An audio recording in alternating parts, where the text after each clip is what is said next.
You ever notice how peace sometimes sounds like a setup? I learned that the hard way.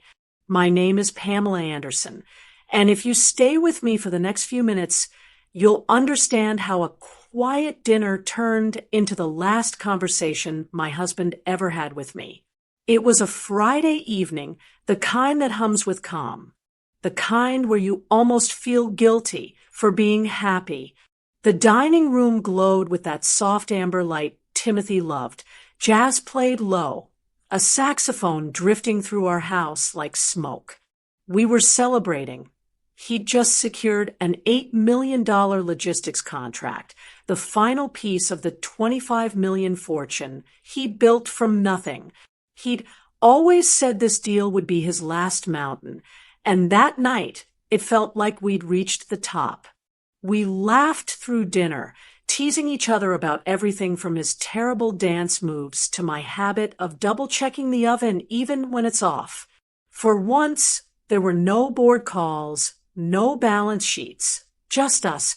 After dessert, Timothy leaned back, loosened his tie, and smiled that quiet smile that meant something was coming. "Pam," he said, "I need you to do something for me. Transfer everything to your account. All of it." I blinked. "Everything? What do you mean, like the company accounts?"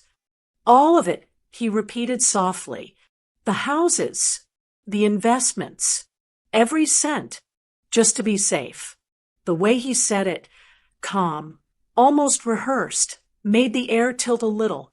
I laughed, trying to shake off the unease. "Timothy, you sound like one of those doomsday planners. What's going on?"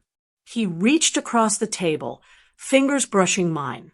"It's not panic, sweetheart. It's protection. Some things have been shifting at work, that's all. You're the one I trust to keep it steady if anything happens." There was that word, if. He'd been careful since his mild stroke 5 years ago, so I didn't press. "All right," I said, finally forcing a smile. "First thing tomorrow, but only because you asked so sweetly." He chuckled. "Good. And now we don't talk business again tonight." "Promise." I nodded. He poured more wine, and we danced barefoot in the kitchen, like we used to when we were younger. The floor was cool beneath my feet, his hand warm against my back, and for a moment it felt like time had stopped just to let us breathe. Later, when I washed the dishes, I caught him staring at me, the kind of look that feels like someone memorizing you. "What?" I asked, laughing. He just smiled. "Nothing. You've always been the safe one." The next morning, I made the transfers exactly as he'd said, bank confirmations, signatures, everything legal and documented. When it was done, I texted him a photo of the completion receipt with a heart emoji. He replied with a thumbs up and wrote, "Perfect. See you tonight." That was Sunday morning. By Sunday night, my phone rang. "Mrs. Anderson?" The voice was steady, professional. "This is County General Hospital. Your husband's been brought in. You should come quickly." My coffee mug hit the counter before I realized I'd dropped it. It's strange how fast peace can turn into a question you can't stop asking. If you've ever had a day that started in laughter and ended in silence, tell me in the comments with just one word. Ready. Because that's what he told me to be. And I wasn't. The morning after that dinner felt normal, deceptively so. The sunlight poured through our kitchen windows like it always did, bouncing off the marble counters, glinting off the half-empty wine glasses from the night before. I remember thinking how alive the house felt. Nothing in that moment suggested that the clock had already started counting down. Saturday morning, Timothy left earlier than usual. He kissed me on the forehead, coffee in one hand, car keys in the other. "Don't forget to rest today," he said, that soft command he'd perfected over the years. I teased. You say that like you'll actually come home before dark. He grinned. This time I will. He didn't. I spent most of that day cleaning up, folding laundry, running errands, humming to myself while the news played in the background. The housekeeper, Miss Tilda, came by in the afternoon to drop off dry cleaning and fresh linens. She lingered near the doorway before leaving, looking hesitant. "Ma'am," she said carefully, "I came by the office earlier this morning to deliver those new ledgers. Mr. Anderson was on the phone. He sounded upset." I frowned. Upset about what? She hesitated, glancing at the floor. I didn't mean to overhear, but I heard him say, "You're not ready for that, Miles." I said no. Then the door shut. Miles, our only son. I tried to brush it off, telling myself business disagreements happen, especially between a father and a son working in the same company. Still, something about the way she said it, how her voice carried worry instead of gossip, stuck with me. "Thank you, Tilda," I told her. "I'll talk to him." But I didn't. That evening, I set the table for 2 out of habit, lighting a candle the way Timothy liked. By 8, I texted him a picture of his empty plate and wrote, "I'm eating your share." He replied with a simple, "Still at the office. Save me some pie." It was such a small, ordinary message, but I'd end up reading it over and over later like scripture. Sunday morning was quiet, too. The house smelled faintly of coffee and detergent. I walked past his study, noticing the drawer where we kept his watch was open. I closed it, assuming he'd just been in a rush. He called around noon, his voice steady but tired. "I'll be late tonight. Sweetheart. Don't wait up. Love you." I smiled. "Love you too. Drive safe." That was the last time I heard his voice. Hours later, I folded laundry in our bedroom. A slow rhythm that filled the silence. A storm was brewing outside, the kind that turns the air heavy before rain. I remember the clock ticking louder than usual and the smell of starch in the fabric softener. So sharp it almost burned. When the phone buzzed, I didn't think much of it. I wiped my hands and reached for it, expecting another text from Timothy.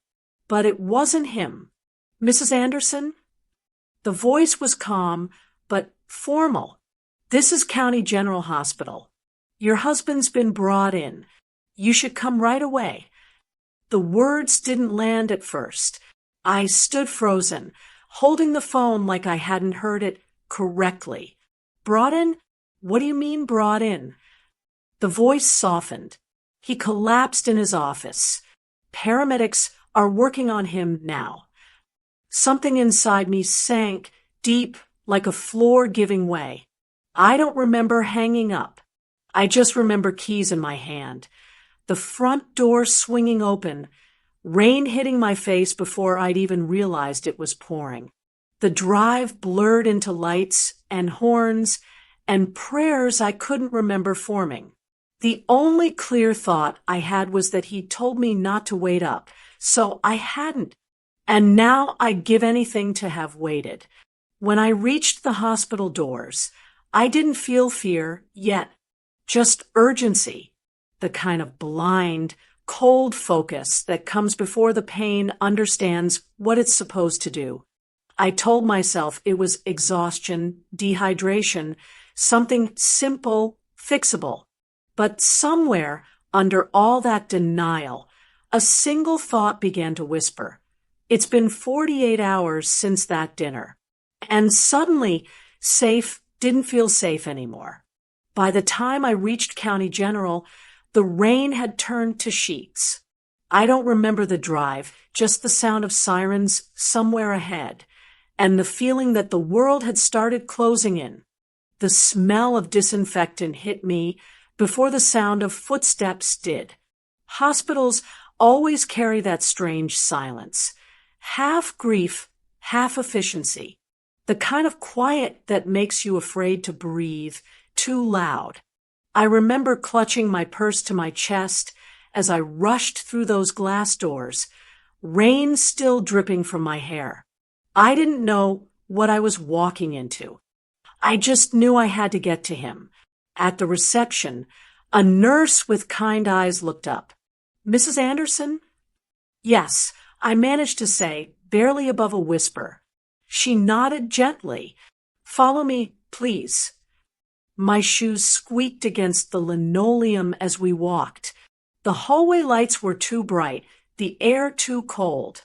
The nurse didn't speak, and I didn't ask. When she stopped outside a curtain-drawn room, she turned to me and said softly, "The doctor will explain everything." Inside, the machines were quiet. No beeping, no pulsing rhythm. Just a stillness that didn't belong in a room built to save people. Timothy lay there, pale and unmoving. A white sheet covered him from the chest down, and for a moment, I convinced myself I'd walked into the wrong room. My husband couldn't be still like that. He was all motion, hands that never stopped gesturing when he spoke, eyes that never stopped studying the world. "Mrs. Anderson," the doctor began, his voice a low blend of sympathy and professionalism, "your husband suffered cardiac arrest while at his office. Paramedics performed CPR for over 20 minutes before transport. We did everything we could. My brain refused to translate the words. Did everything we could. That phrase doesn't carry sound. It lands like weight. I sank into the chair beside the bed. My hands found his cold but familiar. I whispered his name once, then again, each time softer, as if repetition could bring warmth back into him. "Timothy, I'm here, love. It's me. I'm right here." No answer, just silence. The doctor excused himself, promising to return once I was ready for paperwork. I didn't look up. I just stared at the man who'd spent the last 30 years building safety around us, now leaving me with nothing but that one strange word, safe. After a while, a nurse came in quietly to adjust the monitors. She hesitated near the doorway before speaking. "Mrs. Anderson, for what it's worth, your husband wasn't alone when he collapsed." My eyes snapped up. "He wasn't." She shook her head. "Someone was already there when he went down. I think it was your son. Security mentioned he called for help before the paramedics arrived." "My son," I repeated, half in disbelief. "Miles was here." "Yes, ma'am." Her tone was careful. He seemed calm.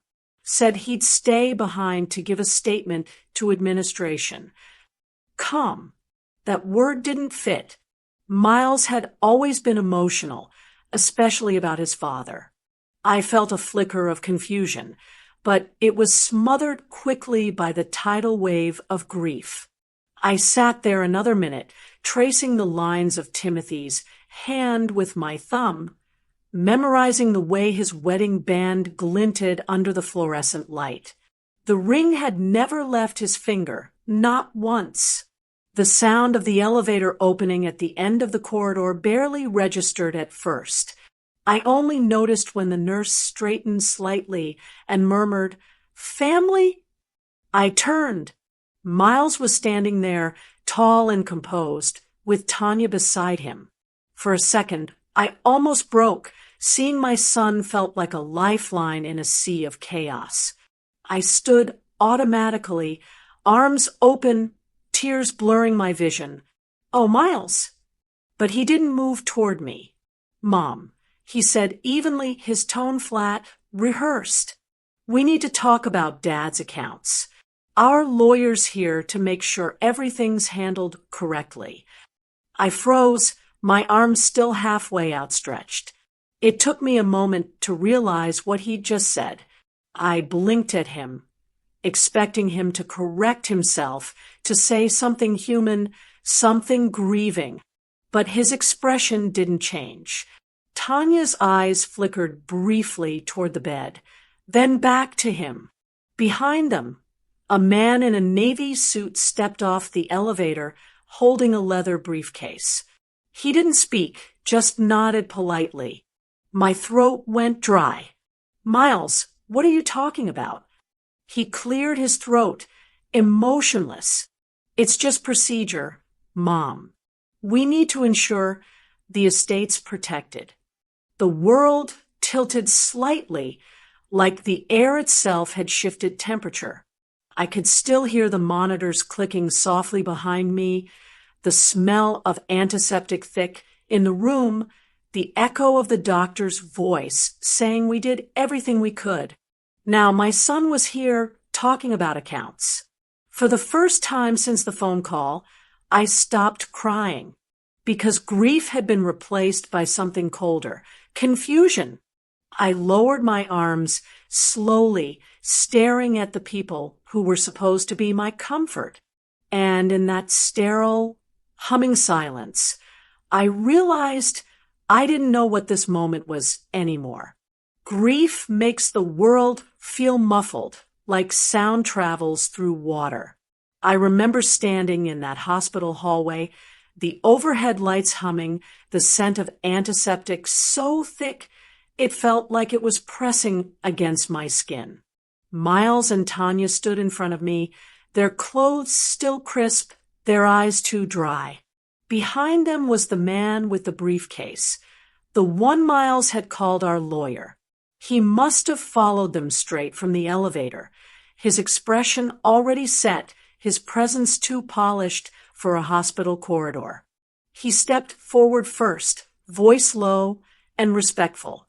Mrs. Anderson, please accept my condolences.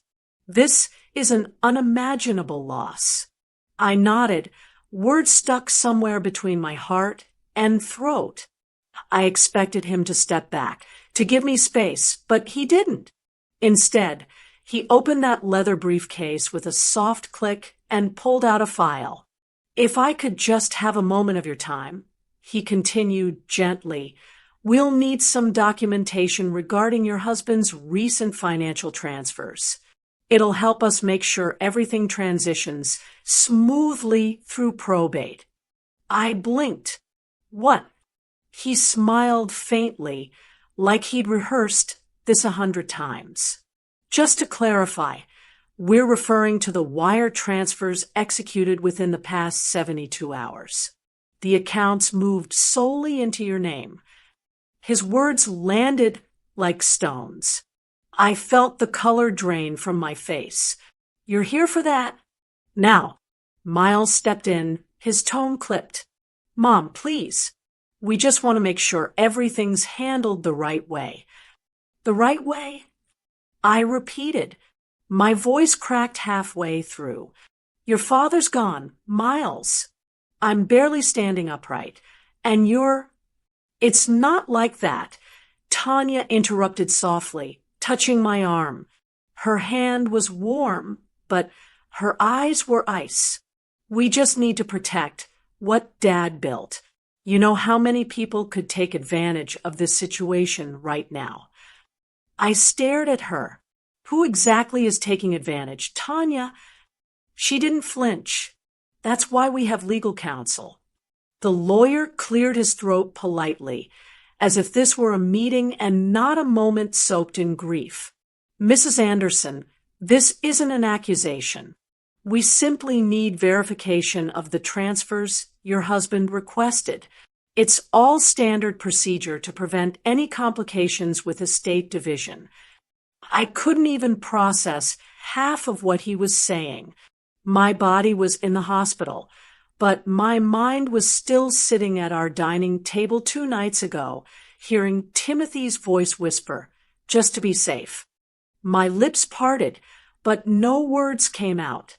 He took my silence as compliance.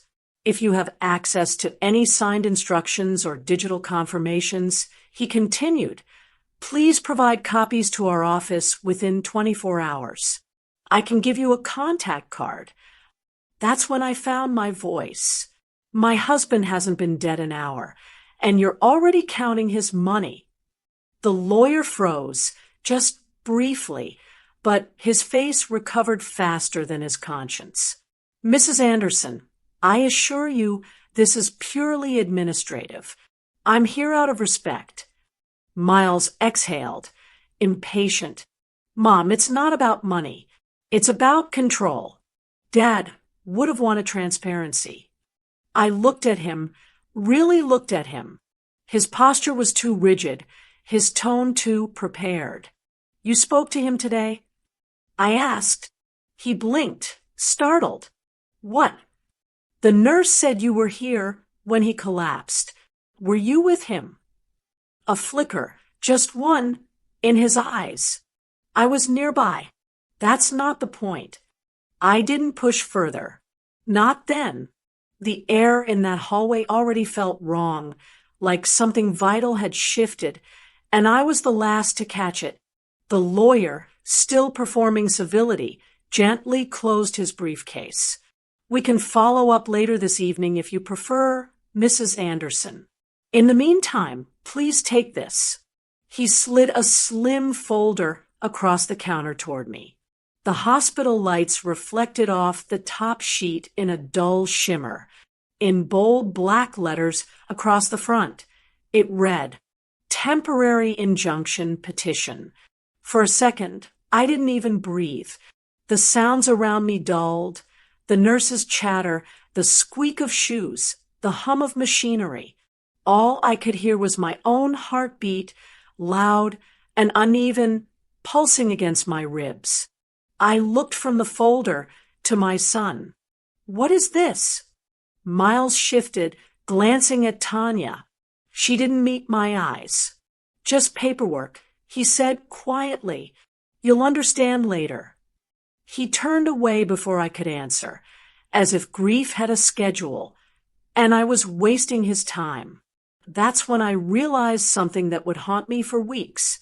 This wasn't about a misunderstanding. It was a performance, and I was the only one in the room who hadn't rehearsed my lines. Grief is the only silence people notice. Every voice at Timothy's burial sounded careful, measured, almost afraid to disturb it. The estate lawn was trimmed to perfection, the flower arrangements immaculate, orchids, white roses, lilies, everything Timothy would have liked. It was a private service, small and expensive, the kind of farewell money could organize, but love couldn't soften. Miles handled every arrangement without looking at me once. He stood a few feet away beside Tanya, his posture rigid, his suit flawless. People whispered that he was so strong for his mother. They didn't see the distance, that invisible wall between us, built from everything that had gone unsaid since the hospital. When the pastor finished, I didn't cry. Not because I didn't want to, but because I couldn't. My tears had already turned into confusion. How did we get from a dinner table to a grave in 2 days? Timothy's coffin was a rich mahogany, the same shade as his old office desk. I remember running my fingers along the wood and thinking he'd hate this weather. The wind was sharp, unseasonably cold for spring. I caught a glimpse of Tanya's hand tucked inside Miles's arm, her nails pale pink, manicured to perfection, and wondered how anyone could look so composed while burying family. People murmured condolences, hugged me, offered shallow comfort. I nodded, I thanked, I smiled, performing grief while my mind stayed elsewhere. By the time the service moved inside for the reception, I felt like I was walking underwater. The estate's grand hall had never felt so foreign. Every chandelier gleamed. Every tray was refilled with precision, every conversation hushed when I walked past. Grief had turned my home into a museum of polite sympathy. Miles took charge of greeting guests, thanking everyone for coming, assuring them the family was fine. Tanya stood beside him, touching his shoulder at all the right moments. I tried to meet his eyes once, just once, but he looked through me like I was part of the decor. That was the first time I truly realized my son wasn't grieving. He was performing. Halfway through the reception, I escaped to the side veranda for air. The sound of wind through the oaks felt more honest than the words floating around that hall. I closed my eyes, letting the cold settle on my face. That's when I overheard it. A voice just around the corner, soft but clear. Tanya said they argued again that night. A woman whispered. My eyes opened. About ownership. He wanted to take over, but Mr. Anderson said no. She continued, the tone hushed but careless. It was Tanya's cousin. Young, talkative, one of those people who mistake gossip for connection. Another woman shushed her quickly, but it was too late. Argued again that night. I gripped the railing. Timothy had argued with Miles before, sure, but lately it had been happening more often behind closed doors in clipped tones that always turned soft when I entered the room. He'd say, it's just business, but there was always something brittle in his voice when he said it. Now, that brittle tone echoed in my head. I turned back toward the hall, scanning faces. Tanya smiled at a group of executives, laughter rehearsed, posture perfect. Miles poured himself a drink, nodded at something someone said, and slipped into another conversation as if nothing in the world had shifted. Inside my chest, something did. I didn't say a word to either of them. Not yet. But I watched. Every gesture, every glance. It wasn't grief I saw. It was calculation. When most of the guests had left, I found myself sitting alone near the fireplace, staring into the dying flame. My reflection wavered in the glass, pale and still. I was trying to piece together a picture that didn't yet make sense. Timothy's cryptic warning, Miles's cold detachment, Tanya's composure. That's when I heard footsteps, slow, deliberate. I turned to see a familiar face at the doorway, Mr. Lowell, Timothy's personal lawyer. He took off his hat respectfully, his expression unreadable. Mrs. Anderson, he said quietly, I need a moment of your time. Privately, if possible. I nodded, pushing myself up from the chair. Of course. What is it? He looked toward the staircase to make sure no one was within earshot, then lowered his voice. It's about something your husband left behind. The words hung in the air, soft and heavy. For the first time all day, my heart didn't ache. It raced. The house was too quiet after the burial.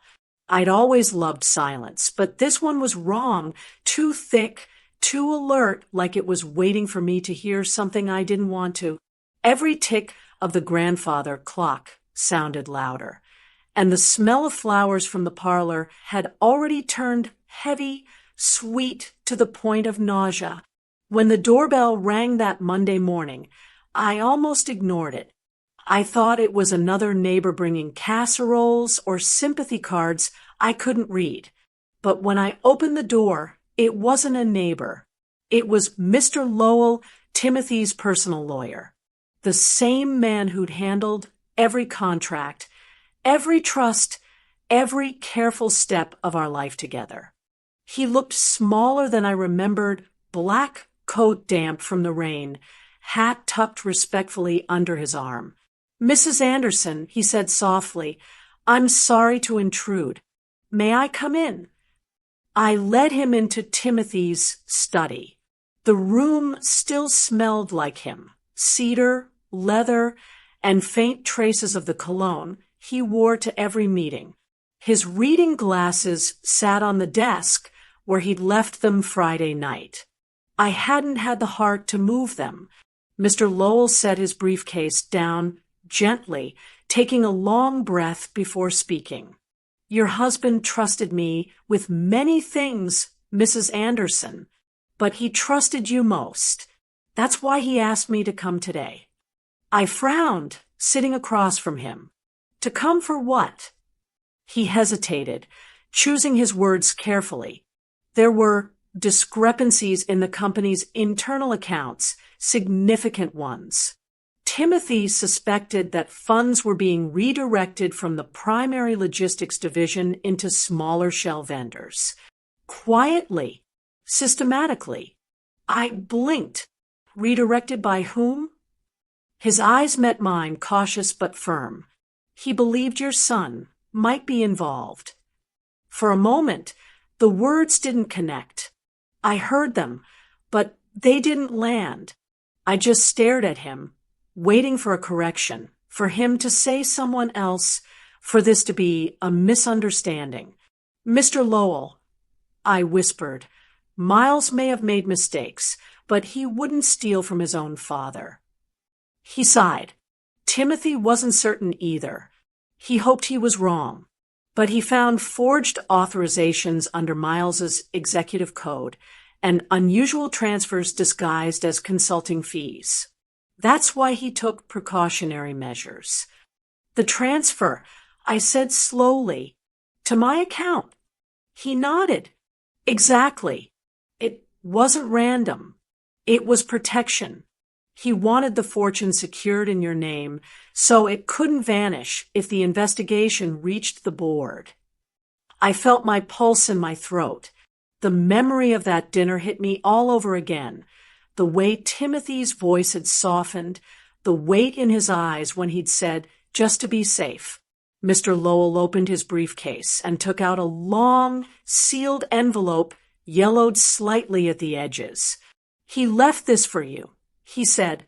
He told me to deliver it only after his passing. His exact words were, if anything happens, she'll know when to open it. My hands trembled as I took it.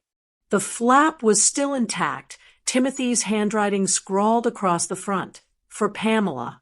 Only if I'm gone. The air felt too thin. I broke the seal carefully, unfolding a single sheet of paper inside. His handwriting, steady, deliberate, filled the page. Pam, if you're reading this, then the quiet I feared has arrived. I saw too much and said too little. I trusted where I shouldn't have, and now I need you to protect what we built. Don't let them rewrite the books. You were always the safe one. T. I read it twice, then a third time, until the words blurred into the page. When I finally looked up, Mr. Lowell was watching me gently. He wanted you to understand why he did what he did. He wasn't hiding from you. He was trying to give you control before someone else took it. My throat tightened. He thought Miles would betray him. He hoped he wouldn't. But hope, Mr. Lowell said quietly, doesn't close ledgers. The rain outside thickened against the windows, a slow percussion that filled the space between us. I folded the letter back into its envelope, hands steady now. Something inside me, some old frightened part, went very still. I didn't know yet what I was going to do, but I knew this much. Whatever Timothy had tried to prevent had already begun. And if he'd trusted me to keep it safe, I would. Grief has no timeline, but banks do. By Tuesday morning, my phone wouldn't stop ringing. Unknown numbers, polite voices, terms I half understood. Judicial hold, temporary injunction, probate inquiry. Each phrase felt like a stranger walking into my house and rearranging furniture I didn't invite them to touch. At first, I thought it was a misunderstanding. Timothy had always been meticulous with documentation. Everything we owned was clean, traceable joint. But when the third call came from our private banker, I knew this wasn't confusion. It was strategy. Mrs. Anderson, the banker said cautiously, "I'm sorry, but a court order was filed yesterday morning. It places a temporary freeze on all joint and corporate accounts pending review." "Review of what?" I asked. She hesitated, her tone turning careful. "Your son, Mr. Miles Anderson, submitted a claim requesting oversight to ensure fiduciary integrity.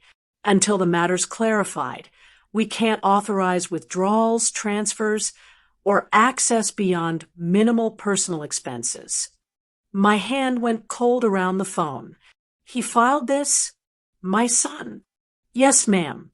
Less than 12 hours after the medical report was logged. 12 hours. He hadn't even let the death certificate dry. I thanked her mechanically, hung up, and sat in Timothy's study. The air still smelled faintly of his cologne, the faint citrus wood blend he always wore. But the scent that lingered now was sharper, the smell of betrayal, fresh and clean like paper ink. I called Mr. Lowell immediately. He arrived within the hour, coat still damp from the morning drizzle. He didn't even bother with pleasantries. "I saw the order," he said, placing a folder on the desk. Miles's attorney filed it under the pretense of protecting the estate's liquidity. It's clever he's presenting it as responsible stewardship, not aggression. "He's freezing me out," I said quietly. Lowell nodded once. "Essentially, yes.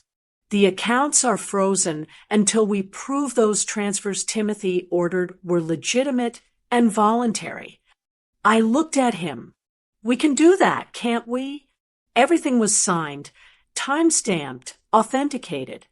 He opened the folder, sliding over a series of printed confirmations. Every transaction was processed properly. The signatures match. The compliance officer signed off. Nothing is irregular. Then why the freeze?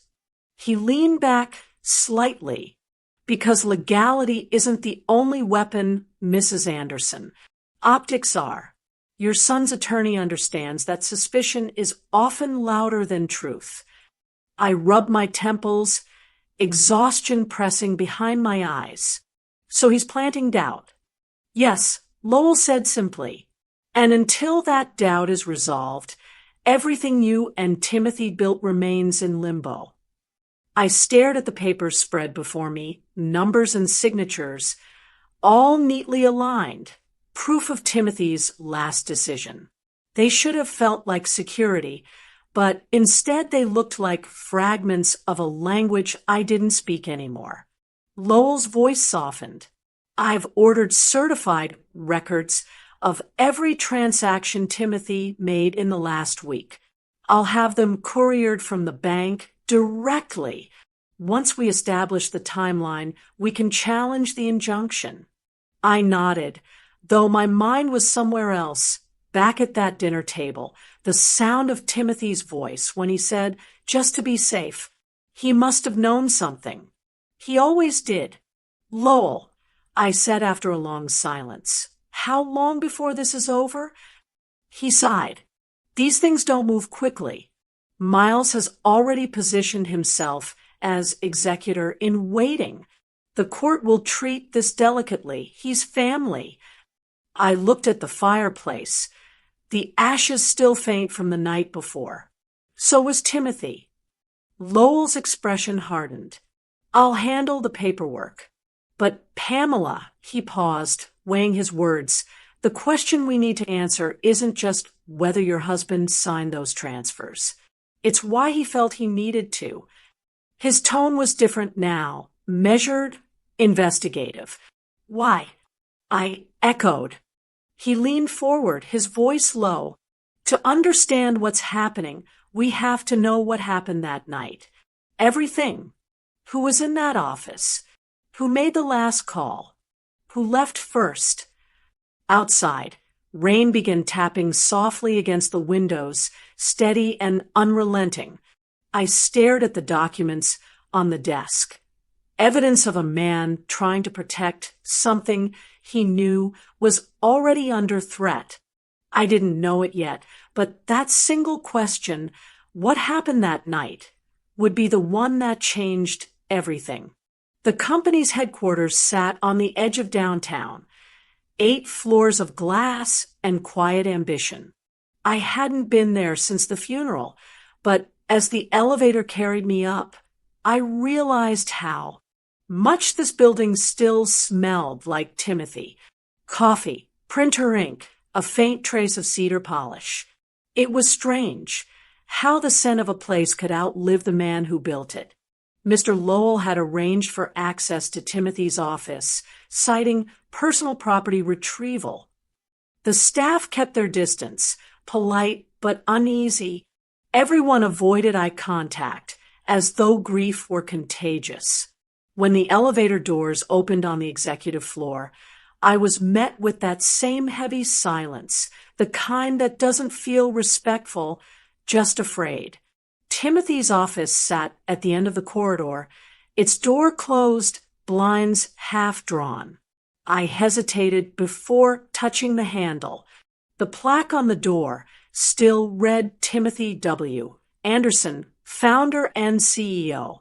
My reflection shimmered faintly in the glass, a woman who looked more like a stranger than a widow.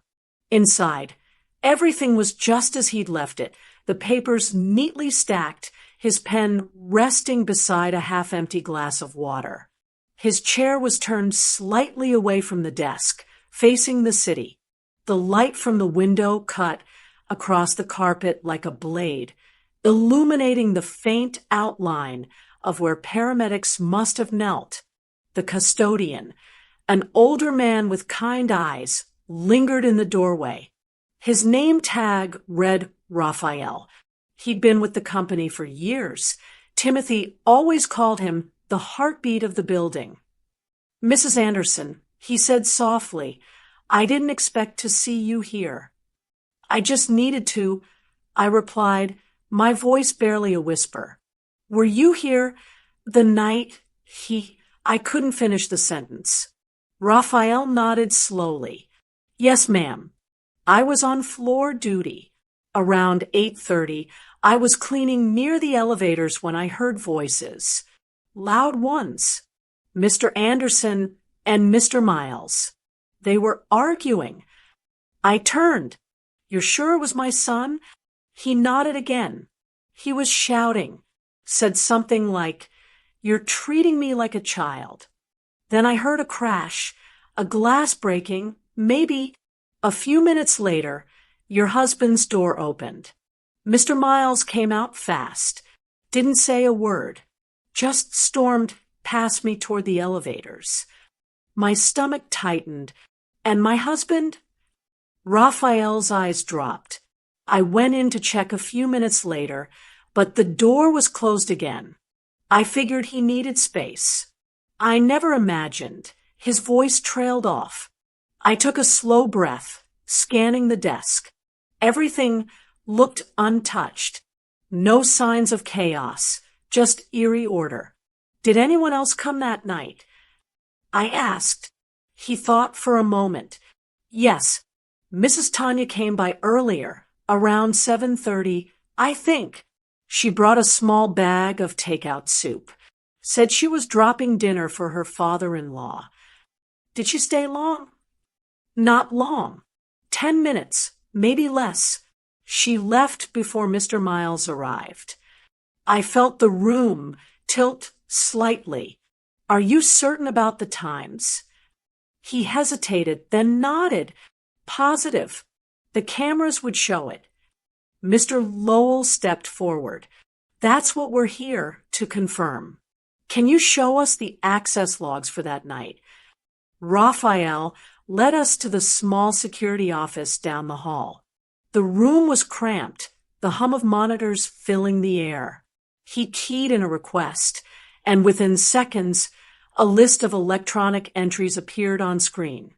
Badges, timestamps locations. There, Raphael said, pointing. Mrs. Tanya Anderson, 7:34 p.m., East Entrance. Out at 7:43. Then his fingers slid lower. Mr. Miles Anderson, first entry 8:19 p.m., exit 8:33. Then back in again at 8:48. Back in. I repeated. He nodded. Second entry 15 minutes later. No recorded exit time. Lowell leaned closer to the screen, brow furrowed. That means he re-entered and stayed until after your husband collapsed. I stared at the screen, at those small digital numbers that suddenly felt heavier than words. Timothy's entire last hour was now reduced to timestamps: 7:34, 8:19, 8:48, and none of them included me. What was he doing back in the building? I whispered. Raphael hesitated, lowering his voice. I don't know, ma'am. But when the alarm went off, he was the one who ran to the front desk and told us to call 911. The hum of the monitors filled the silence that followed. Lowell straightened, slowly glancing at me. We'll need copies of those logs. Raphael nodded. I'll print them for you. But if I may say, whatever this is, Mr. Timothy didn't deserve it. He was a good man. I swallowed hard. He was. As we left the office, I looked back one last time at Timothy's desk, the papers still perfectly stacked, the chair still turned toward the window. He'd always said the company would outlive him. Standing there, I realized someone had made sure of it, but not in the way he meant. Hospitals have a way of making truth sound like paperwork. Everything gets written down, edited, sanitized, until the facts don't feel human anymore. That's what I was thinking when Mr. Lowell and I sat in the small consultation office of County General, waiting for Nurse Becca Hollins. She'd been Timothy's assigned cardiac nurse for almost a year, the one who managed his post-stroke checkups and adjusted his medications. She entered quietly, hands folded, eyes darting between us. She looked tired, not the kind of tired that comes from night shifts, but the kind that comes from guilt. Thank you for meeting us. Lowell began gently. We just have a few questions about Mr. Anderson's charting in the days before his passing. Becca nodded stiffly. Of course. I wasn't sure what this was about. Lowell slid a copy of the dosage chart across the table. We noticed a discrepancy. The file shows two versions of the same record. One marked as a revision, time-stamped 2 hours after the original. Can you tell us why that is? Her fingers twitched slightly. It was an adjustment. I realized later that I'd entered the wrong dosage, so I corrected it. Lowell's tone stayed calm. Which dosage was wrong, the first or the second? Her eyes flicked up briefly, then away. The first. Then why? Lowell asked. Did the supervising physician never sign off on the correction? Becca froze. The silence stretched long enough for me to hear the hum of the ceiling light. I wasn't told to, she said, finally, voice barely audible. By whom? Lowell pressed. Her answer came like an exhale she'd been holding for days. Mrs. Tanya Anderson called me that night. She said Mr. Anderson had been feeling off, dizzy, restless. She asked me to review his chart remotely and fix any inconsistencies before the doctor noticed. She said she didn't want him embarrassed over another forgotten pill. I leaned forward slowly. She asked you to change a medical record? She said it was just correcting an entry. Becca said quickly, panic rising in her voice. I didn't think. She's family. She said she was calling from his office. I thought she was helping. Lowell opened a thin folder and pulled out another sheet of paper. "And this payment," he said evenly, "does that look familiar?" Her face drained of color. "Where did you get that?" "It's a disbursement from a corporate subaccount," he said, tapping the header. $40,000 processed 3 days before the revision, labeled consulting services. The recipient name? Rebecca Hollins. She swallowed hard. That wasn't from them. It came through a third-party vendor. I thought it was a bonus. "Did you sign a consulting agreement?" "No," her voice cracked. I didn't ask questions." I felt my nails press into my palms. Every word coming out of her mouth made the room feel smaller. My husband's trust had been rewritten like an invoice, just another document someone decided to edit. Lowell stayed composed, though his jaw tightened.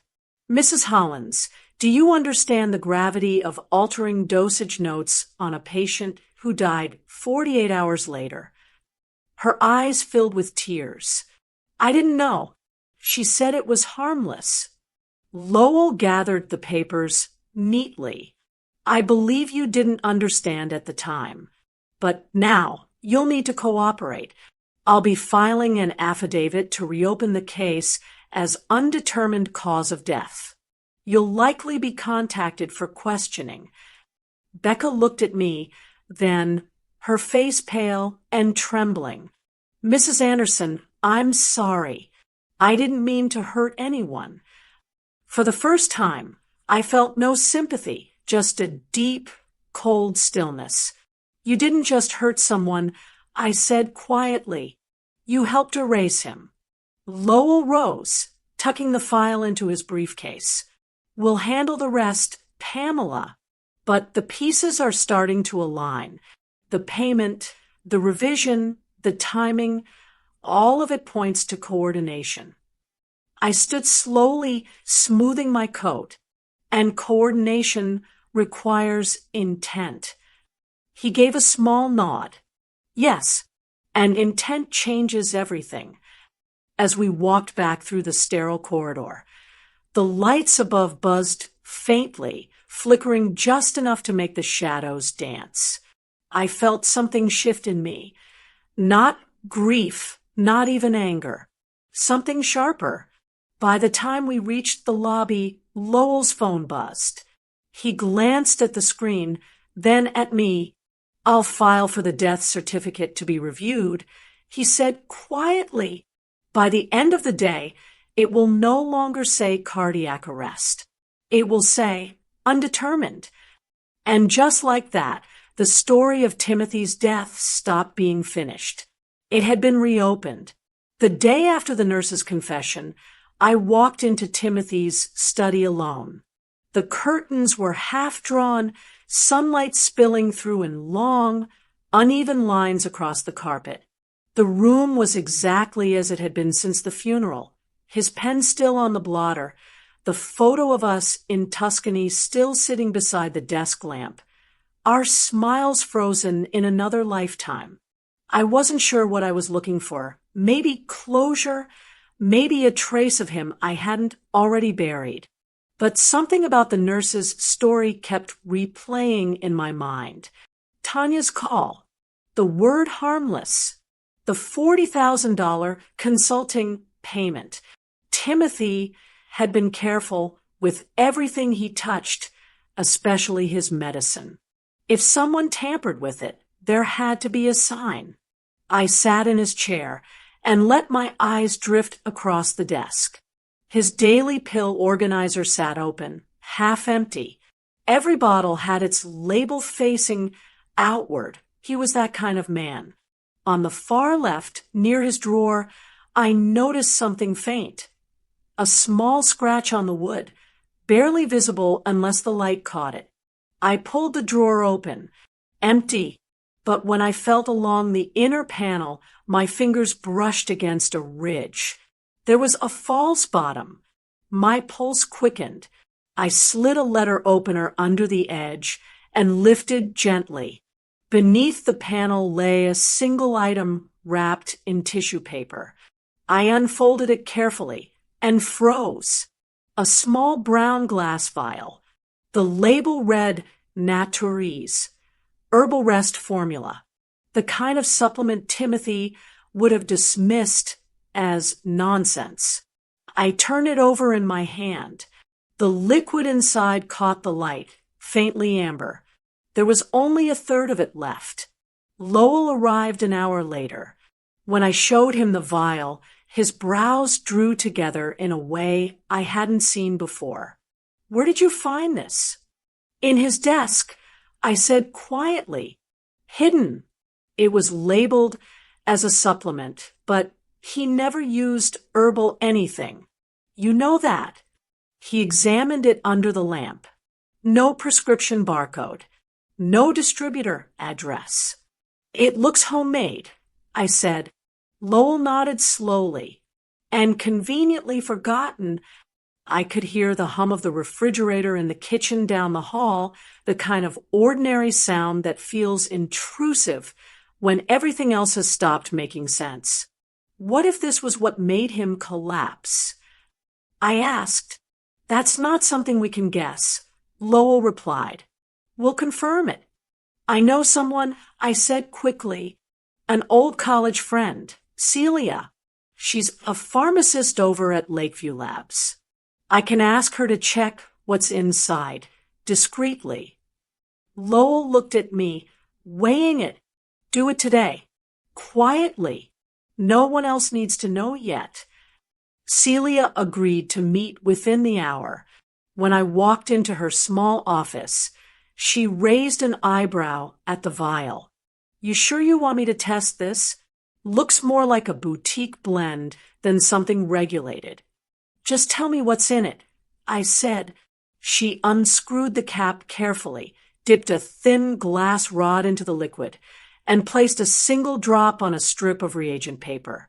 The color shifted slowly, from pale yellow to deep red. Celia's face changed instantly. "This isn't herbal," she murmured. "It's a sedative compound, something close to chloral hydrate. If someone with high blood pressure or cardiac meds took this regularly, it could cause arrhythmia or worse." I gripped the edge of her desk. "Worse how?" She met my eyes. "Heart failure, but it would look like natural cardiac arrest." The room went silent. Even the hum of her computer felt distant. Celia capped the vial and slid it back across the table. "Where did you get this?" I hesitated. "It belonged to Timothy." Her expression softened immediately. "I'm sorry, Pam." Whoever gave it to him knew exactly what they were doing. By the time I returned home, my hands were shaking. Lowell was waiting on the porch, coat collar turned up against the wind. I handed him the vial and the note from Celia. He scanned it quickly, his jaw tightening. "She's certain?" "Yes." He exhaled, slow and controlled. Then he looked up at me. "We test it," he said quietly, "but we tell no one yet. Not the police, not the court, not even your son. Not until the report is irrefutable." The way he said it, measured, deliberate, made my skin prickle, because this wasn't just proof anymore. It was ammunition. And once we used it, there'd be no going back. Courtrooms have a way of stripping people bare. You can wear your best clothes, perfect your tone, rehearse your story, but under those fluorescent lights, truth, or the lack of it, shows through every pause. I sat in the front row beside Mr. Lowell, hands folded, eyes forward. Across the aisle, Miles adjusted his tie. Expression calm. Too calm. Tanya sat next to him, her face painted in that practiced sympathy, the kind that photographs well but feels hollow in person. The bailiff called the case. and the sound of wooden chairs scraping against the floor filled the silence. This wasn't a criminal hearing, not yet. This was a civil matter, the petition to maintain the financial freeze. But everyone in that room knew it was more than numbers. It was the first real battle for what Timothy had left behind, and for his truth. Miles's lawyer rose first, tall, slick, his voice polished like he'd practiced every inflection. "Your Honor," he began, "we acknowledge the tragedy of Mr. Anderson's passing. But what we question is the timing and legitimacy of the full transfer of assets to Mrs. Pamela Anderson, executed less than 48 hours before his death." He let that hang in the air like a stain that wouldn't fade. "She claims the transfer was requested by her husband, yet we have no witnesses to corroborate this, no medical clearance confirming he was of sound mind, no board consent for the business holdings. It is frankly unusual." Lowell stood slowly, calm as a tide coming in. Unusual does not mean unlawful. The transfers were authorized by Mr. Anderson himself, digitally and notarized in compliance with the bank's protocols. Every timestamp matches his location data. I have those records here. He handed a file to the clerk. The lawyer barely glanced at it before continuing. "Even if those are authentic, coercion cannot be ruled out. Grief can cloud judgment, but guilt can, too." I looked straight at Miles. He avoided my eyes. Mrs. Anderson had complete access to her husband's private office. The lawyer continued, pacing smoothly. She stood to gain full control of a $25 million estate. Given her husband's recent health struggles, it's not implausible to suggest emotional manipulation. The judge raised an eyebrow. "Do you have evidence of coercion, counselor?" He smiled faintly. "Not yet, but the speed of these transactions and the secrecy surrounding them raise serious doubts about intent." Lowell didn't even flinch. "Your Honor, these accusations insult the integrity of a man who built his legacy on precision. Mr. Anderson wasn't coerced. He was cautious, and if the opposing counsel doubts his soundness of mind, they might consider why Mr. Anderson's son, who stood to inherit, filed an injunction less than 12 hours after the death certificate was signed." A ripple went through the courtroom. I watched Miles's jaw tighten. Tanya's hand slid over his, a little too quickly. Lowell continued, voice steady. "We have notarized instructions, signed, witnessed, time-stamped, directing all holdings to Mrs. Anderson's account. Furthermore, Mr. Anderson's personal attorney, myself, verified those instructions on record before his death. We can provide logs from the bank's internal system confirming both the digital authorization and physical signature." The judge nodded, flipping through the first few pages.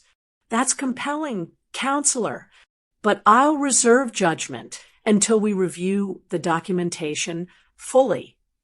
Miles's lawyer pressed again, softer now. "Your Honor, we're not contesting sentiment.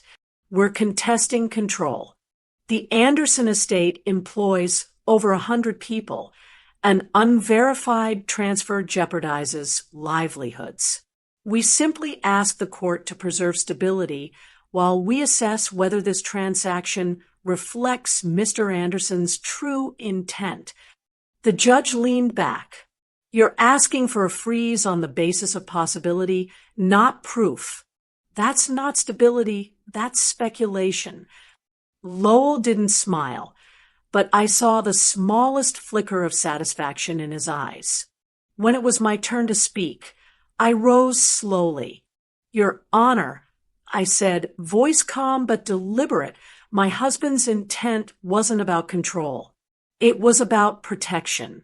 He'd discovered discrepancies in his company's finances, money being rerouted under false names. He asked me to move everything to keep it safe. Those were his words. Keep it safe. I did exactly that. Tanya shifted beside Miles. Her fingers trembled slightly against the edge of her clutch. The judge nodded. Thank you, Mrs. Anderson. For the next hour, the lawyers traded statements, paper, policy, proof. I didn't hear most of it. My focus stayed on Tanya's hands. Perfectly manicured, pale pink polish. They trembled when Lowell mentioned forged consulting invoices. They trembled again when he cited medical record revisions under family instruction. The judge adjourned for recess, announcing a review of the bank logs before any decision. The courtroom filled with murmurs, lawyers collecting papers, voices overlapping. That's when Lowell's phone buzzed on the table. He glanced down, eyes narrowing at the message on his screen. Then he looked at me. The lab results just came in, he said quietly. The noise of the room faded. I could only hear those words, steady and sharp, slicing through the air like a gavel. Justice doesn't always begin with sirens. Sometimes it starts in whispers, cold, methodical, and quiet enough to sound like mercy. When Mr. Lowell called me the next morning, his voice had that still tone I'd come to recognize. Something big had shifted. They found it, Pamela, he said simply, the sedative. It was in his system. I sat on the edge of the bed, the phone pressed to my ear. You're sure? The toxicology report confirms it. The same compound from the vial, chloral derivative, mixed with traces of his hypertension medication. Lethal combination. The lab timestamp matches the day he collapsed. For a moment, I couldn't speak. My throat felt dry, my chest tight. Timothy's last 2 days played in my head like a cruel loop. His laugh over dinner, the soft way he'd said keep it safe, the warmth in his hand before it went cold. What happens now? I finally asked. Lowell exhaled. Now it moves from civil to criminal, but we need to tread carefully. The report was flagged by the county coroner, not the hospital, which means someone already suspects the original medical notes were falsified. I frowned. The nurse. He hesitated. That, and whoever ordered the edits. Within 48 hours, the county investigation reopened under the official classification death undetermined. 2 plainclothes detectives showed up at my home that Thursday afternoon. They were polite but thorough, Detective Moreno and her partner, Halpern. They spoke in soft tones, asked for copies of Timothy's prescriptions, his daily schedule, the contents of the vial. They didn't need prompting. Lowell had already supplied everything. We'll be re-interviewing the hospital staff, Moreno said as she closed her notepad. Just routine follow-up. But it wasn't routine. I knew that tone. The kind that says we already know something. We're just waiting for confirmation. That confirmation came faster than any of us expected. By Friday morning, Lowell called again. She cracked. He said, "Who?" "The nurse." Detectives met with her at the precinct last night. She confessed everything. Tanya contacted her 2 days before Timothy's collapse, asked for dosage corrections and private follow-up entries. She received $40,000 for her compliance. I closed my eyes. And Miles? Lowell's pause was long enough to answer me. He authorized the transfer through a shell vendor. It came from one of the company's corporate sub-accounts. The room went still. My mind tried to make sense of it all, but the reality settled like fog, thick and inescapable. My son had orchestrated it, and Tanya had carried it through Did the nurse say why? I whispered. She said Miles told her it was to help his father rest easier before the transition. Lowell's voice hardened. He made it sound humane. I felt my stomach turn. Rest easier. The words echoed like mockery. Timothy hadn't been resting. He'd been fighting for the company, for the family, for me. Lowell continued. The detectives verified the payment trail. Each transfer lined up with dates from the falsified logs. It's airtight. What happens next? Warrants, he said flatly, for both Miles and Tanya. The DA's office is filing as we speak. They'll keep it quiet until they're served. No media, no leaks. Just quiet justice. Quiet justice. The phrase lingered in my mind long after we hung up. I looked around Timothy's study, at the books he'd collected, the framed certificate from the year he built his first branch, the faint impression his pen had left on the desk.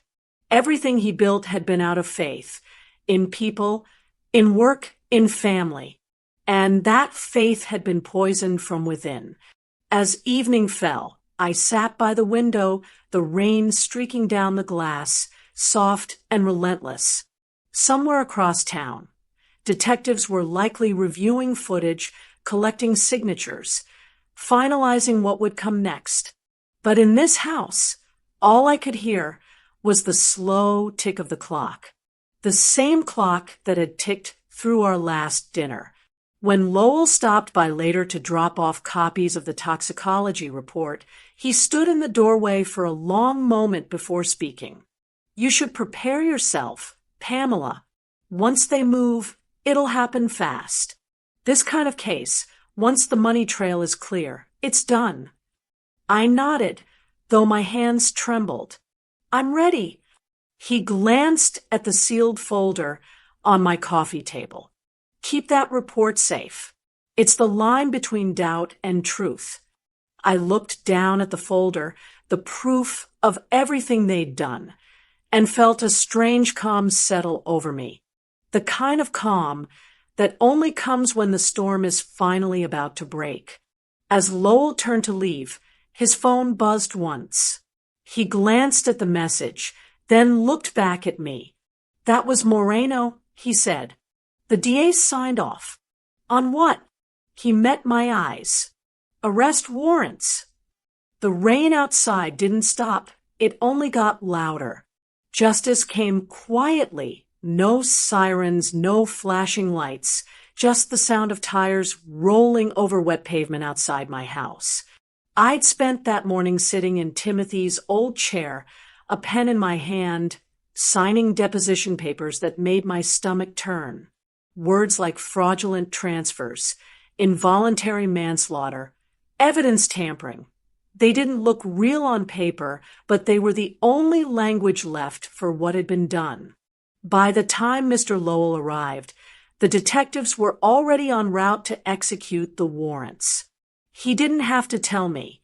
I could see it in the way he adjusted his coat, the way he said my name softly. Pamela, they're being picked up? I asked. He nodded. Both of them. Different locations. Miles at the corporate office. Tanya at their home. I gripped the edge of the table. The rain outside was steady again, the same rhythm it had the night Timothy died. Lowell placed the signed deposition folder beside me. You've done what you needed to. You've honored his intent. I wanted to believe him, but the word honor felt wrong. There was no honor in this. Just truth, cold, heavy truth that didn't feel like victory. An hour later, my phone buzzed. A short message from Detective Moreno. In custody. I stared at those two words until they blurred. News traveled fast through quiet channels. By evening, the courthouse was surrounded by whispers. Law clerks, security staff, even junior attorneys pretending not to listen. Lowell had arranged for me to be kept out of the media line. but I saw it anyway later that night on a muted TV in his office. Miles being led out of the building, jaw tight, eyes forward. Tanya followed a few steps behind, her head down, a jacket draped over her shoulders. Her expression wasn't fear. It was something smaller. Shame trying to disguise itself as composure. Are they saying anything? I asked. Lowell shook his head. Miles hasn't spoken since they read the charges. But Tanya, he hesitated, flipping through his notes. She's talking. The word hit me like a gust of cold air. Talking. She claims she didn't know it would kill him. Her statement reads, he said it would just calm him down. I swallowed hard. She said he? Yes.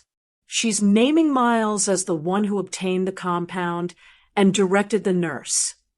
The room went silent. I tried to picture my son, his hands, the way he'd looked at me in that hospital hallway when he mentioned the accounts. The indifference in his eyes then made more sense now. He hadn't been grieving. He'd been planning. Lowell continued quietly. Her cooperation will reduce her sentencing recommendation, but it seals his. I didn't ask for the details, but he gave them anyway. Matter of fact, clinical, as lawyers do. 18 years for Miles. Fraud and manslaughter. 15 for Tanya, tampering and bribery. The DA's office is finalizing it now. They'll stand before the judge by Monday. 18 years. My son. I wanted to feel anger, satisfaction, something sharp enough to match what they'd done. But all I felt was hollow, the kind of emptiness that hums under your ribs. Lowell placed a fresh set of documents in front of me. These are your closing affidavits. It confirms the estate assets remain in your name, unchallenged.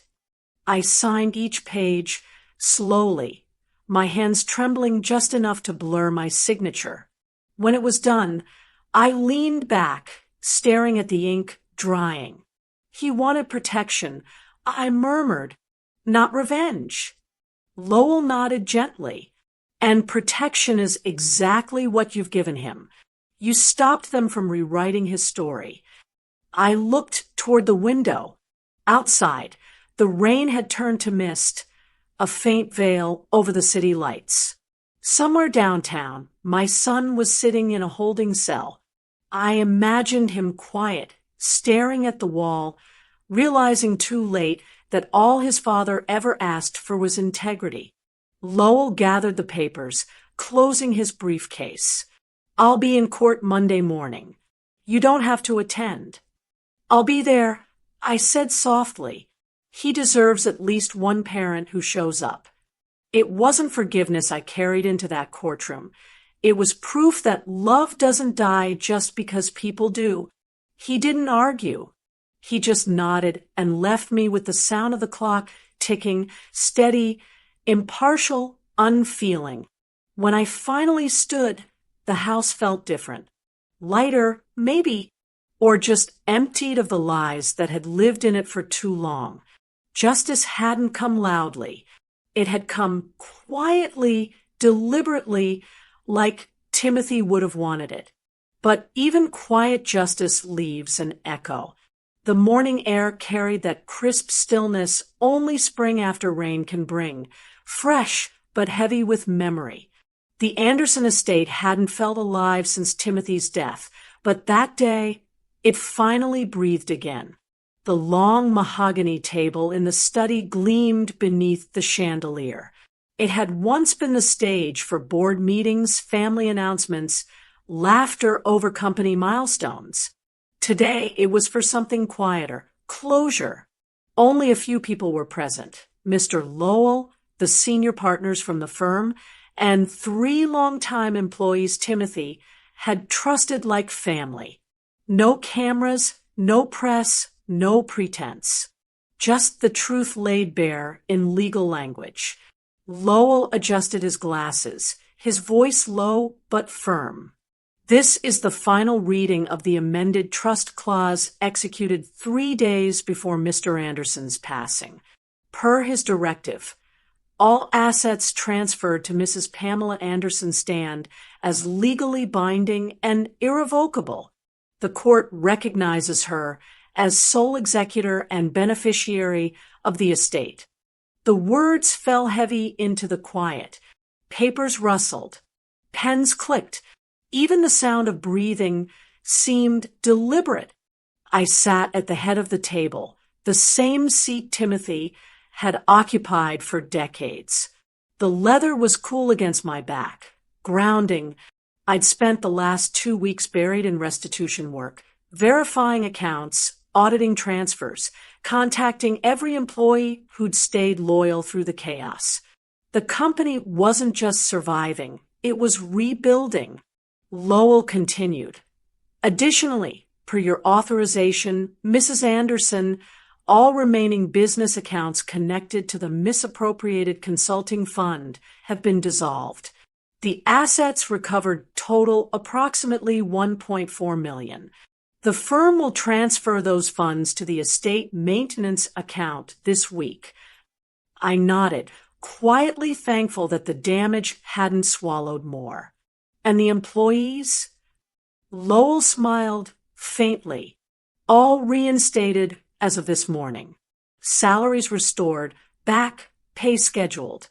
You've made quite a few people sleep easier last night. That made me exhale for the first time in what felt like months. Timothy believed a company is only as strong as the people holding it up. I said softly, it's time they know he was right. Beside Lowell, one of the senior accountants, a gentle man named Curtis who'd been with Timothy since the beginning, cleared his throat. Mrs. Anderson, he said, voice trembling slightly, on behalf of the staff, we just want to say thank you for not letting the story end the wrong way. I smiled faintly. The story isn't over. It's just honest again. Curtis nodded, eyes damp. The meeting went on for another hour, every document signed, every ledger balanced. When it was done, the others excused themselves, leaving just Lowell and me in the study. The silence that followed wasn't heavy anymore. It was still peaceful, like the house had been waiting for this moment to exhale. Lowell closed his folder and looked at me. You've handled this with more grace than most people could. I gave a small laugh that didn't quite reach my eyes. Grace has nothing to do with it. I just didn't want Timothy's name rewritten by people who didn't deserve it. He nodded. You succeeded. I stood, walking slowly around the table. My hand brushed the edge of the chair at the far end. The one Miles had always claimed during family meetings, back when he still called his father Dad, and not the man who doesn't understand succession. The leather was untouched, pristine, the chair still pulled slightly away from the table, like he'd left it waiting. For a long moment, I stared at it. That chair had once symbolized continuity, legacy. Now it was just an empty seat, proof that greed had no place in inheritance. Lowell began packing his briefcase, but I spoke before he could close it. He told me to keep it safe. I said quietly, my eyes still on the chair. Now you see why. Lowell looked at me, his expression soft but solemn. He chose well. I ran my fingers along the polished surface of the table one last time, feeling the faint ridges of years of work etched into the wood. Timothy's work, our work. Outside, the sun finally broke through the clouds, scattering gold across the floor. The room felt lighter, not just because justice had been done, but because order had been restored. One signature, one truth, one reckoning at a time. As Lowell left, I stayed behind, listening to the echo of his footsteps fade down the hall. Then I turned to the empty chair again, the one my son used to fill, and whispered so softly even the walls had to strain to hear. "Safe Timothy, just like you asked." The house had never known peace like this. Not the kind that comes after laughter or celebration, but the kind that lingers after chaos burns itself out. Months had passed since the hearing, since the last paper was signed, since the final verdict turned Timothy's warnings into truth. Yet the quiet still felt strange, like stepping into a life that remembered too much. That evening, I sat at the same table where everything had started. The soft hum of the grandfather clock filled the silence, its rhythm slow and steady, a reminder that time moves on whether hearts do or not. The dining room hadn't changed, still polished wood, still the faint scent of lemon oil, still the two candlesticks that had witnessed every argument and every apology. On the table before me sat three things: a half-full glass of wine, Timothy's gold cufflinks, and the wristwatch Mr. Lowell had returned earlier that afternoon. It ticked softly, the sound threading through the stillness like a heartbeat.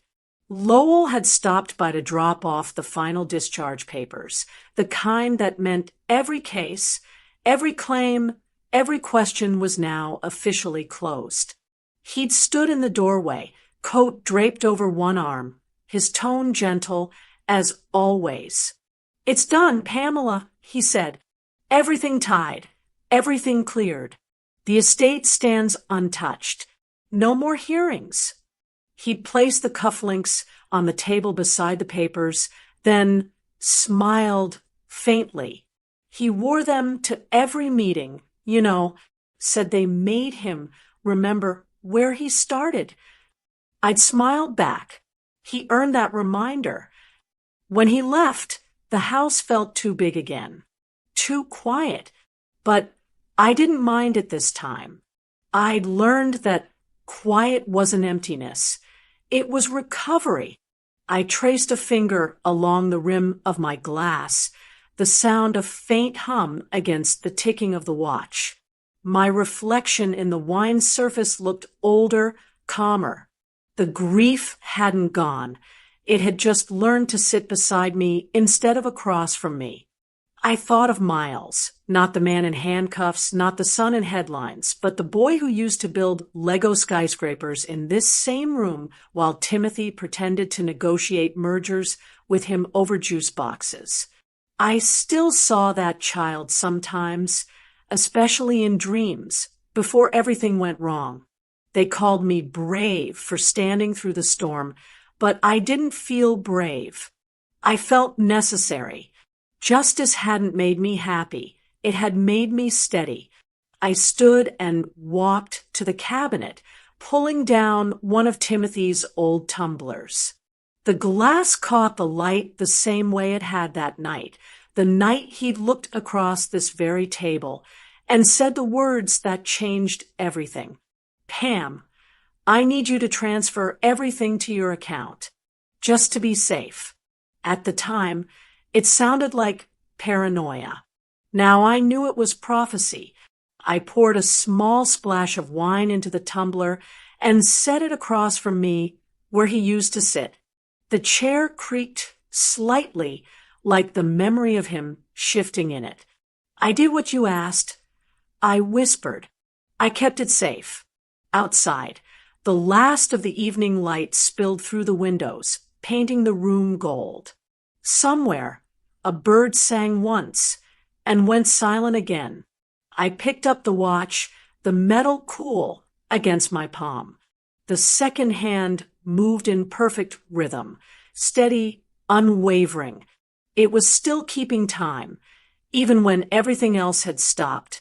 I slipped it onto my wrist. It fit perfectly. As I sat back down, I looked around the room where trust had turned into legacy, where loss had turned into proof.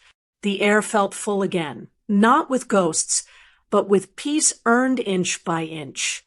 At the far end of the table, The empty chair caught a slant of sunlight, and for a fleeting second, it almost looked like he was sitting there, calm, knowing, proud. I smiled. The clock struck 8. The house stayed still. And for the first time since that night, I didn't feel alone at the table.